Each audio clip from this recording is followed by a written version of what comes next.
আজকে দুপুরের জন্য আমি হাতে মেখে কাচকি মাছ ভুনা করব। এটা অনেকে ভুনা বলে, আবার অনেকে চচ্চড়িও বলে, চচ্চড়িও বলা যায়। আর চচ্চড়িটার মধ্যে আমি একদম পানি রাখবো না, একদম শুকনো শুকনো করে করব। এখানে রসুন পেঁয়াজ আমি পরিমাণ মতো কেটে নিয়েছি। আর রসুন পেঁয়াজ একটু বেশি করে কেটেছি, কারণ আজকে আমি লাউ শাকও ভাজি করব দুপুরে। তো আজকে দুপুরে হচ্ছে লাউ শাক ভাজি আর হচ্ছে কাচকি মাছ চচ্চড়ি।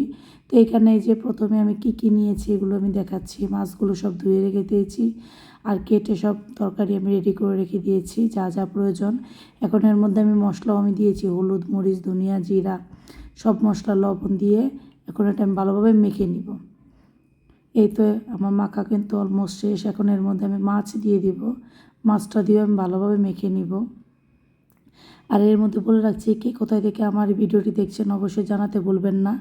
যদি আমার ফেসবুক পেজ থেকে এই ভিডিওটা আপনারা দেখে থাকেন, প্লিজ আমার ফেসবুক পেজটা একটা ফলো দিয়ে যাবেন।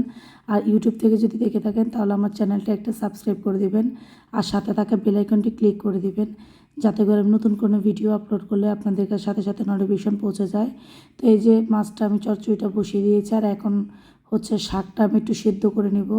তারপর লাস্টে আমি রসুন দিয়ে ফোড়ন দিব। শাকটাও কিন্তু আমি রেডি করে রেখেছি, যখন আমার মাছ রান্নাটা শেষ হয়ে যাবে তখন আমি শাকটা বসিয়ে দেবো। যেহেতু আমার চুলা একটা, এখন পর্যন্ত একটা, দেখি সামনে আরেকটা কিনতে হবে, কারণ একটা দিয়ে আসলে আমার একটা রান্নাতে যদি 1 ঘন্টা সময় চলে যায়, 2টা চুলা থাকলে তো 1 ঘন্টার ভিতরে 2টা রান্না হয়ে যায়, একটু সমস্যা। তো এই তো এখন আমি গ্যাস বাড়িয়ে দিয়েছি, দিয়ে এখন এটা ঢাকা দিয়ে রাখবো। এটা যখন সিদ্ধ হয়ে আসবে লাস্টে আমি ফোড়ন দিয়ে দিব। এই যে এখানে ফোড়নের জন্য আমি শুকনা মরিচ তারপর হচ্ছে রসুন দিয়ে দিচ্ছি। এখন এই যে যে শাকগুলো সিদ্ধ করে রেখে দিয়েছি এগুলো আমি দিয়ে ভালোভাবে নাড়াচাড়া করে নিব। এই তো দেখতেই পাচ্ছেন এগুলি নিয়েছি। বেশি করে রসুন দিলে আসলে শাকভাজি খেতে অনেক বেশি মজা লাগে। এই যে শাকগুলো আমি পেঁয়াজ দিয়ে আগে সিদ্ধ করে রেখে দিয়েছি।